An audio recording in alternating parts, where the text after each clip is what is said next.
Assalamualaikum warahmatullahi wabarakatuh. Selamat pagi anak-anak semua. Pada hari ini kalian bertemu dengan saya, Ibu Nurida, dalam pelajaran IPA. Sebelum memulai pelajaran, kita akan membaca doa bersama. Ikuti saya. Bismillahirrahmanirrahim. Rabbi zidni ilma warzuqni fahman birahmatika ya arhamar rahimin. Amin. Oke anak-anak, kita akan memulai materi pada hari ini, yaitu klasifikasi benda berdasarkan karakteristik yang diamati di bagian 2. Ini termasuk ke materi kelima di kelas 7.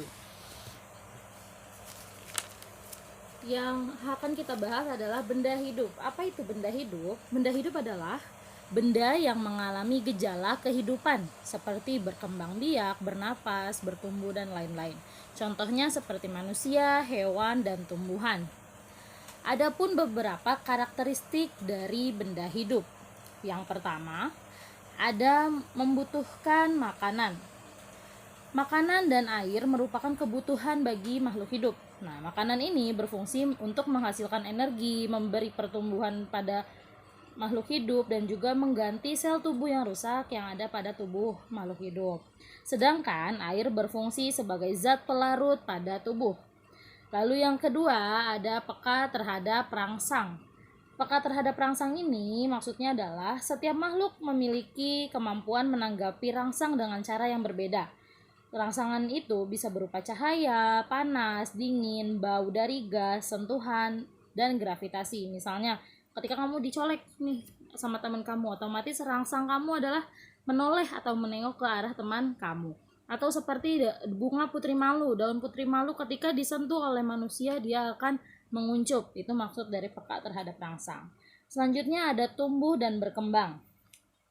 Tumbuh dan berkembang itu adalah makhluk hidup ini mengalami pertumbuhan mulai dari kecil sampai besar seperti manusia. Ketika kamu dilahirkan, kamu masih berbentuk bayi, lalu kamu bertumbuh menjadi anak TK, anak-anak, remaja, hingga dewasa sehingga sampai tua. Itu namanya kamu mengalami pertumbuhan dan perkembangan. Sementara kalau perkembangan itu proses menuju kedewasaan, lebih kepada perubahan struktur dan fungsi organ tubuh. Kalau pertumbuhan terlihat pada tubuh kamu yang tadinya kecil menjadi sedang lalu tinggi.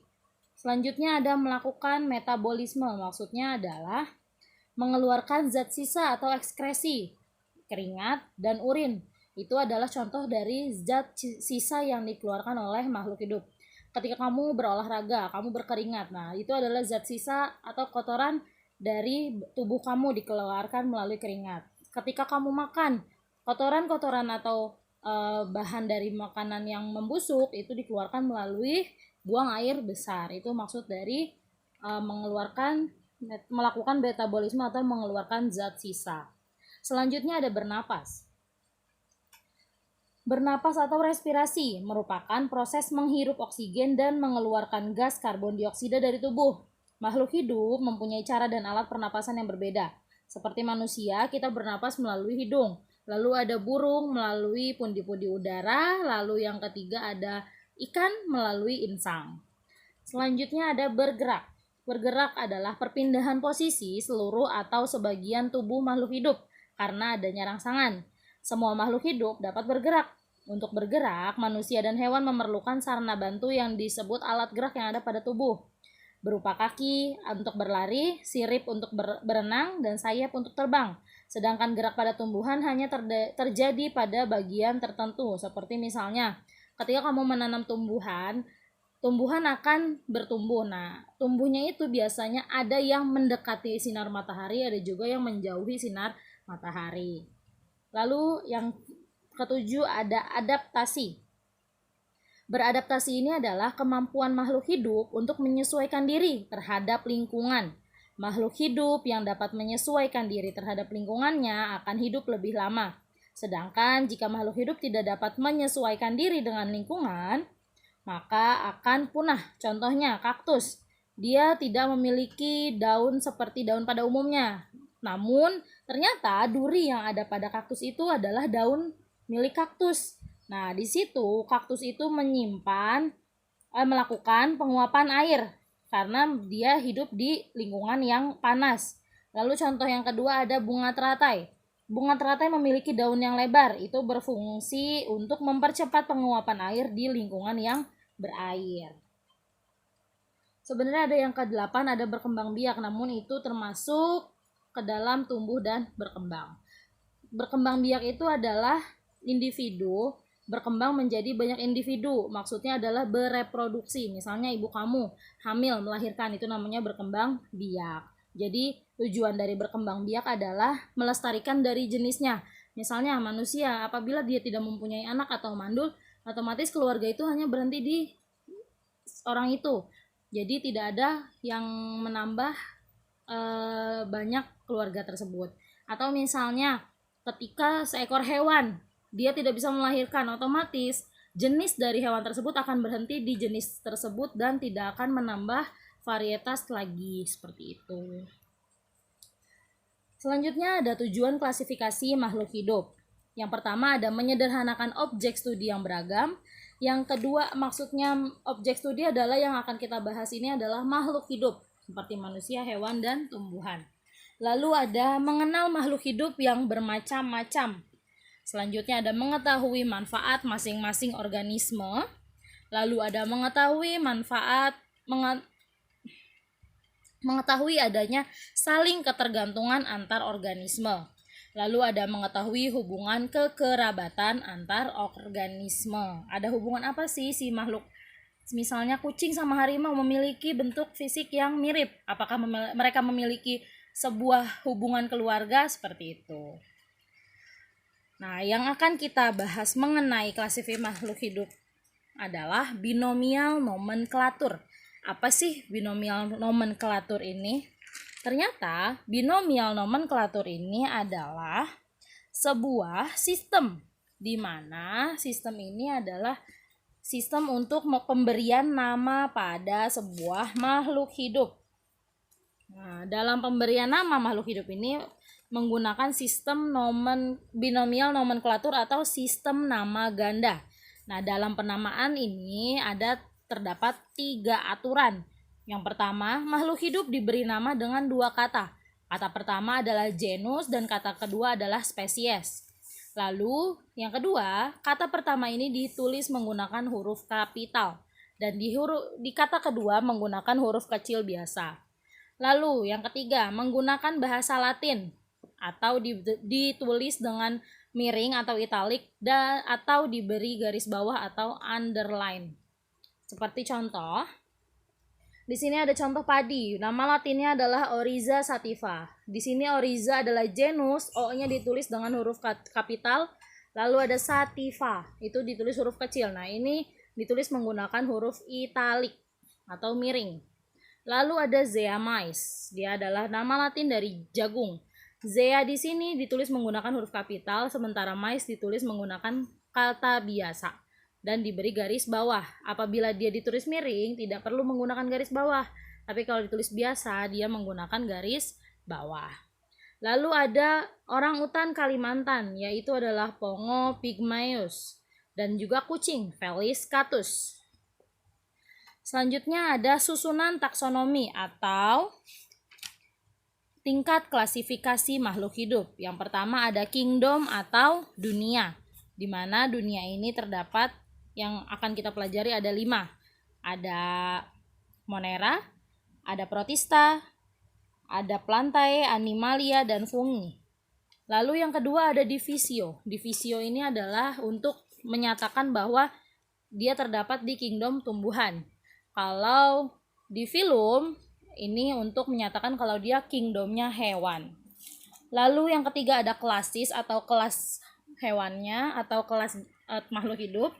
Lalu yang keempat ada ordo atau bangsa, kelima ada familia, keenam ada genus atau marga, dan yang ketujuh ada spesies atau jenis. Nah, untuk binomial nomenklatur tadi kita mengambil dari 2 ini, nomor 6 dan nomor 7. Seperti contoh, saya membuat contoh, di sini ada Kingdom of Animalia sama Kingdom dari Plantae. Untuk Animalia saya ambil dari hewan harimau. Hewan harimau ini memiliki filum Chordata. Subfilumnya adalah Vertebrata. Dia memiliki tulang punggung. Lalu klasisnya adalah mamalia, ordonya ada Carnivora, familinya Felidae, lalu genusnya Panthera dan spesiesnya adalah Panthera tigris. Lalu ada kacang polong di kingdom Plantae, divisionya adalah Magnoliophyta, klasis Magnoliopsida, ordonya Fabales, familia Fabaceae, genusnya Pisum dengan spesies Pisum sativum. Ini adalah dua contoh dalam penamaan taksonomi. Lalu kita masuk ke dalam klasifikasi 5 kingdom. Seperti yang tadi saya sebutkan, kita akan mempelajari 5 kingdom.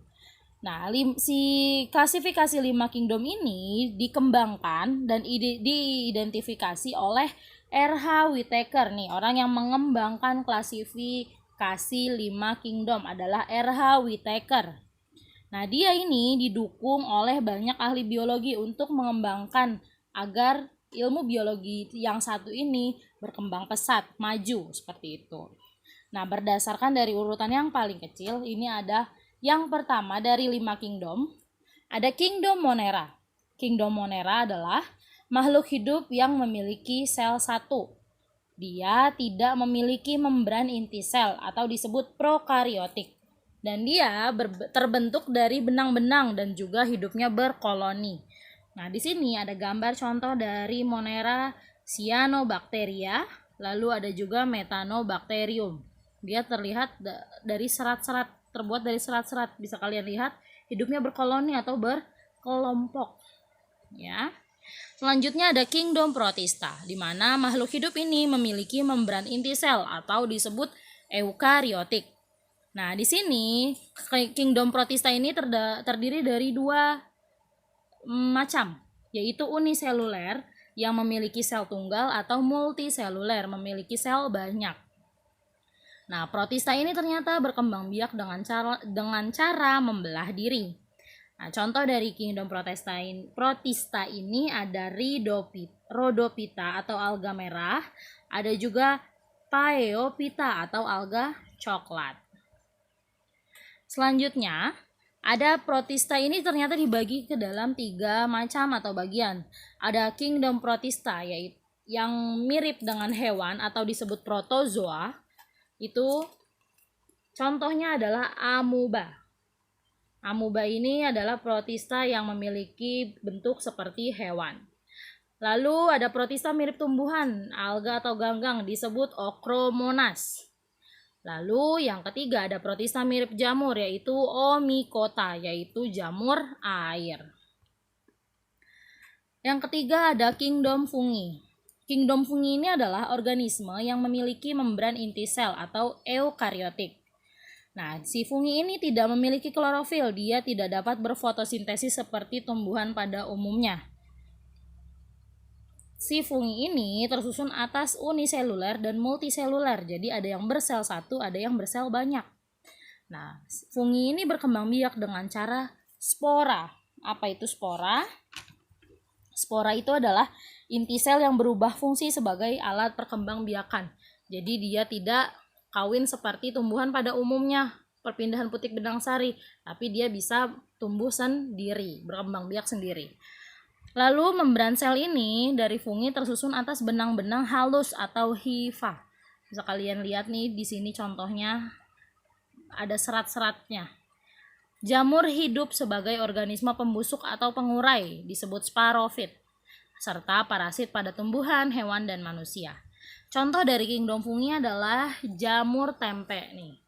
Lihat di sini bentuk umum tempe bisa kalian lihat. Nah, ternyata putih-putih halusnya ini berbentuk serat benang-benang halus seperti ini.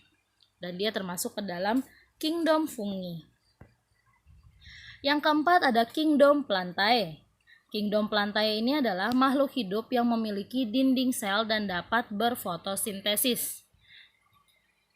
Ternyata kingdom plantae ini dibagi lagi ke dalam 3 macam. Yang pertama ada lumut atau Bryophyta. Lumut ini tidak memiliki batang, akar, dan daun sejati. Dia disebut sebagai tumbuhan tidak berpembuluh. Lalu, lumut ini berkembang biak secara vegetatif dan generatif yang disebut dengan pergiliran keturunan. Contoh dari Bryophyta atau lumut ini di sini ada yang pertama, disebut Spagenales. Lalu yang kedua ada Bryopsida. Bagian dari kingdom plantae yang kedua ada tumbuhan paku atau Pteridophyta. Nah, di sini tumbuhan paku memiliki batang, akar, dan daun sejati, dan juga disebut sebagai tumbuhan berpembuluh. Tumbuhan paku menempel pada tumbuhan lain, tapi bersifat epifit, atau hidupnya menumpang pada tumbuhan lain sebagai tempat hidup, bukan sebagai pencuri makanan. Contoh dari tumbuhan paku ini adalah paku purba, ada paku ekor kuda, ada paku kawat, dan juga paku sejati. Selanjutnya ada kingdom plantae. Kingdom plantae ini terdiri dari 3 macam, yaitu tumbuhan biji. Kingdom plantae yang ketiga adalah tumbuhan biji, disebut Spermatophyta. Memiliki batang, akar, dan daun sejati, umumnya memiliki bunga sehingga disebut juga Anthophyta. Lalu bunga sebagai alat reproduksi. Jadi bunga pada tumbuhan biji atau Spermatophyta ini berfungsi sebagai alat reproduksi mereka. Berdasarkan letak bakal bijinya, tumbuhan biji ini dibagi 2, yaitu Gymnospermae atau tumbuhan biji terbuka dan Angiospermae, tumbuhan biji tertutup. Biasanya tumbuhan biji terbuka ini adalah tumbuhan yang tanamannya ini bijinya ada di luar atau terlihat dari luar, seperti melinjo. Melinjo ini bijinya ada di luar kan, atau kita bahkan memakan bijinya, makanya itu disebut tumbuhan biji terbuka. Sementara tumbuhan biji tertutup ini seperti semangka, alpukat, apel, pir, dia memiliki biji tertutup, bijinya ada di dalam buah dari tumbuhan tersebut.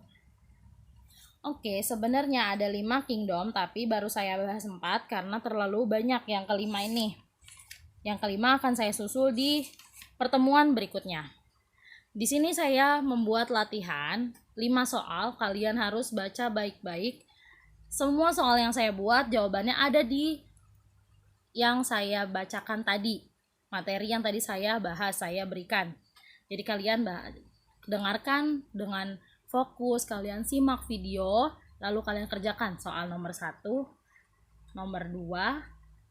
Nomor 1 ini yang bukan ciri-ciri makhluk hidup. Pilih A sampai D salah satu. Lalu nomor 2 contoh dari kingdom fungi. Pilih salah satu dari A sampai D. Lalu nomor 3 ada penulisan ilmiah yang benar dari orangutan Kalimantan itu apa? Dari A sampai D dipilih salah satunya yang benar. Nomor 4 ada penulisan ilmiah kata depan diisi dengan apa? Kalian pilih salah satu jawaban yang benar. Dan yang kelima, kalian pilih orang yang mengembangkan klasifikasi 5 kingdom. Siapa? Pilih salah satu dari A sampai D. Oke, setelah kalian simak materi, kalian kerjakan latihan, kalian isi nanti link jawabannya berdasarkan pertanyaan yang ada di video ini ya.